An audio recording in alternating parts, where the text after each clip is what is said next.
everyone, welcome back to my channel and to my Christmas in July series. So I hope, and the intent, the purpose, the goal is to have 4 videos featuring tags. So this is the first one, and then there will be 3 more coming in the month of July.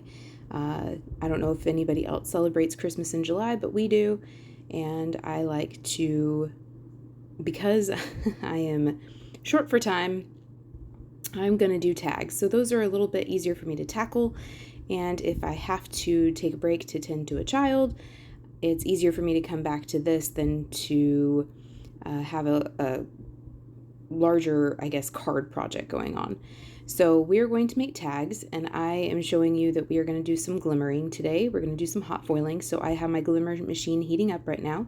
I showed you 2 different kinds of Spellbinders red foil. One of them has like sparkles and stars in it, and the other one is just a flat red. I have some HAMMERMILL cardstock and then some scrap cardstock that I just cut some tags out of from that Momenta die set that I showed you. These are the components. I already did some die cutting off screen, and I am also using some Spellbinders All Occasions MAILBOX foil set. I've got my ink blending tools, and then I've got a small gathering of Fawn inks. I've got Blue Jay, Sunflower, and Noble Fir. I'm going to do some ink blending just to add a little bit of dimension to some of those die cuts.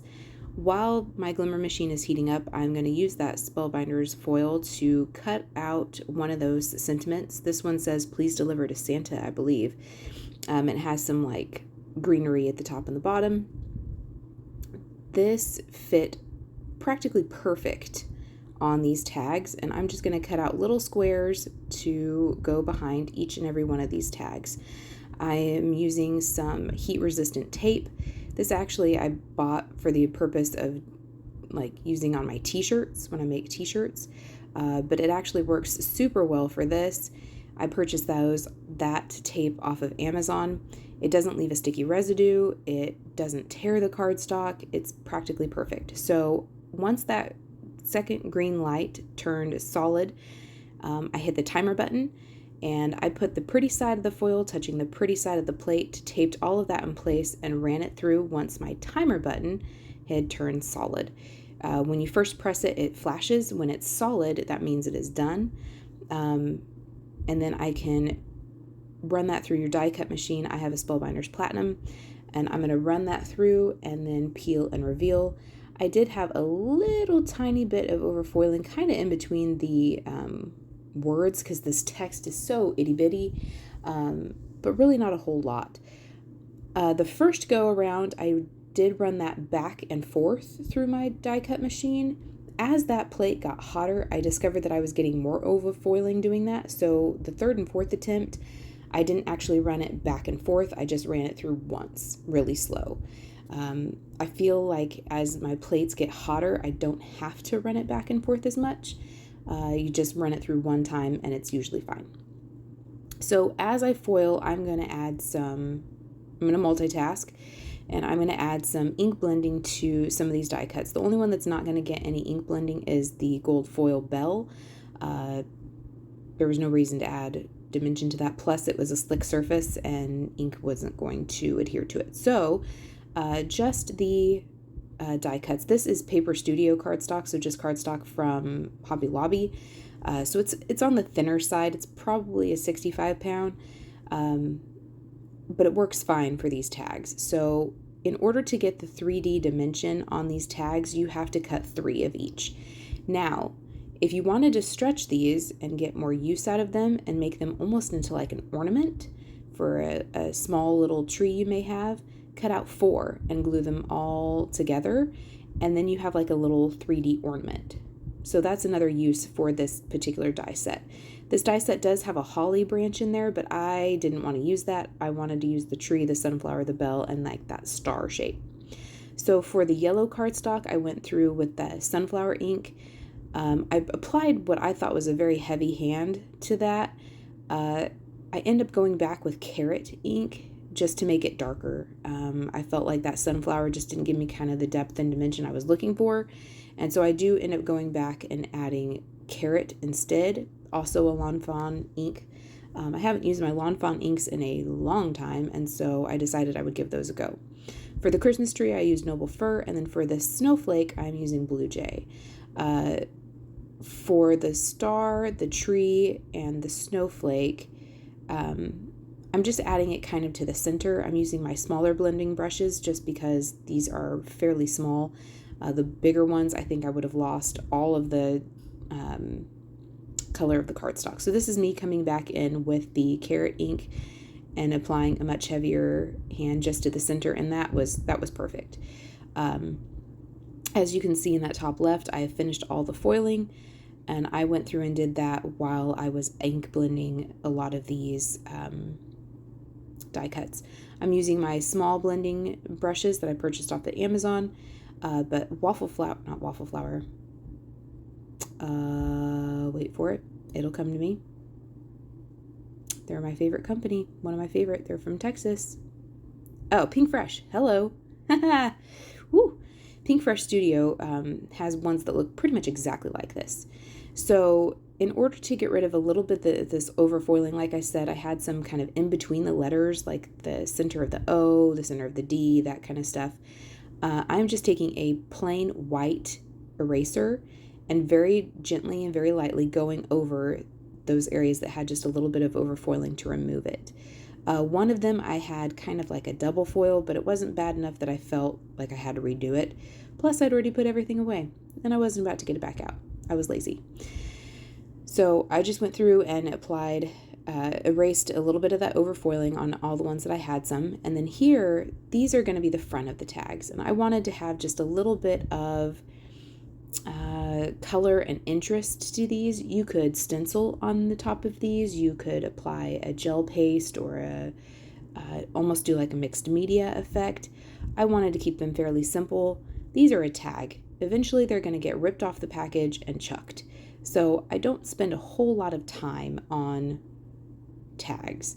Unless there's something that I feel like they can keep year after year, I usually don't spend a whole lot of time on those. But I did go around with one of my larger ink blending brushes, and this was Minty Fresh ink from Lawn Fawn. And I just applied a light ink blending layer around the edges of each of those tags. So moving on to the 3D portion of this. This is the bell, and all I'm doing is the die creates a score mark in the very middle of each of these die cuts, and all I'm doing is folding on that score line, and I'm going to apply ink to one side. So because these are fairly small, I'm using more of a detailed glue bottle applicator. Whoa, couldn't even think right then. And just applying a very light amount, particularly on this gold foil one. If glue gets on it, it kind of mars the surface. It's easy to get off, but I'd rather not have to deal with that. So using a smaller ink applicator kind of helps reduce getting glue where you don't want it. So now that I have two of them stuck together, now I'm going to apply glue to one side yet again, and then adhere that third and final bell shape just to that one side, just like this. So again, if you wanted to create these into little ornaments, die cut a fourth one and glue it all together. And then you've got these little ornaments. You could just punch like a little hole in the top, a very, very tiny hole. You could even use like a needle and punch a tiny hole, and then use a needle to like thread the string through there, since these are pretty tiny. But this bell, you could actually like weave it through the very top of it and it'd be fine. You could do the same thing with the star. It's just the tree and the snowflake, you'd have to get a little more creative as far as where you were going to apply that. Or you could just set them in there and have them like rest on a branch. That's an option too, if you didn't want to punch holes and things. So at this point, I'm going to take the tag, and I've kind of grabbed the very center of it, and I've applied glue to what was essentially the right hand side of the right bell and the left hand side of the far left bell, and I'm grabbing it in the center, and I'm just adhering that down. I'm trying to make sure my spacing is okay, and I'm just adhering that into the center. And that is it. Isn't that so cool? And when you want to store these, if you're going to store them or kind of put them in like a gift set for someone, the best thing to do is to like fold that whole section flat. It'll fold flat. And then when you take it out, you can kind of fluff it and get that 3D effect back. This star is kind of tricky just because that center section is so thin.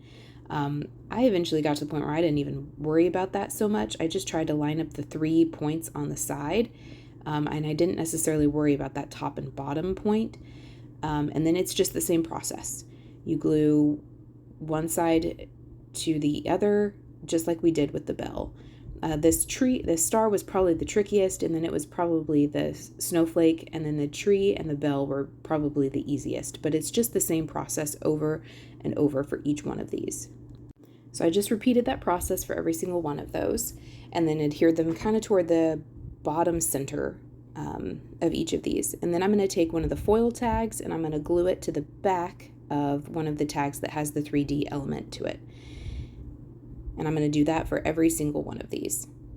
Again, just using that fine tip applicator. You could use a bigger applicator, but I didn't want to have a whole lot of glue.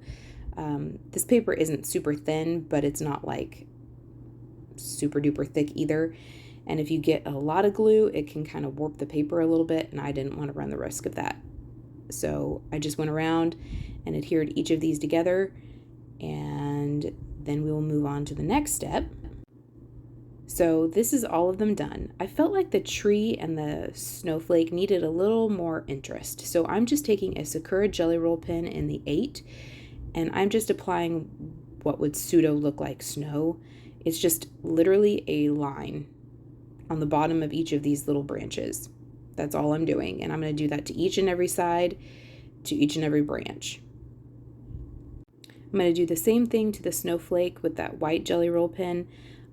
Just kind of adding a line on the arms, branches, fractals, I don't know. I'm going to call them an arm of each of these snowflakes. So I should have zoomed in because you can't really see what I'm doing there, but I'll show you, you can see it more in the end. So for this star, I didn't want to use white, but I have a glitter Sakura Jelly Roll pen. All it is a clear glitter. So it's going to kind of take on the color of whatever is behind it. And I am just adding kind of like a triangle to each, again, we're going to call it an arm, ray of each of these star parts. And this adds a really beautiful subtle shine. You could have used the white Jelly Roll pen. You could have applied glitter to all of these. You could have used like a spray glitter. You could use like a metallic watercolor, but this paper is fairly thin. I'm trying to show you the sparkle. There it goes, just a little bit right there. It's really beautiful in real life. It's kind of difficult to see in the video. So to finish these tags off, I have some Paper Studio twine. This one happens to be a red and white. And all I've done is cut off a length of it. I have folded it together on itself. I'm going to take the loop part of it and thread it through the tag, starting from the front to the back. And then I'm going to loop that through. And that gives you kind of like a Vera Bradley tie. And then I'm going to tie a little knot at the top of it. And if I need to, I will trim some of that off. I'm going to do this for the bell and the tree using the red and white. And then for the snowflake and the star, I'm going to use just a white. There's no other color in it. All it is white. And I'm going to do the same thing, just thread that loop through, thread the ends through, and then tie off the ends and trim off any excess if I need to.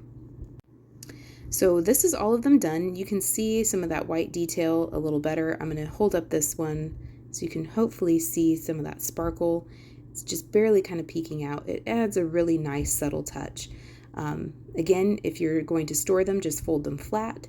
And then when you take them out, you can just kind of fluff up and get that three-dimensional effect back. So this is, like I said, hopefully video 1 of 4.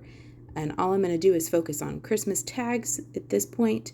But this was a good start, a lot of interest. I did leave some space up at the top, so if you wanted to write a name or a sentiment, you absolutely could. But this is all 4 tags complete. So thank you so much for spending time with me. I hope you have a great day and you felt inspired, and we will see you next time.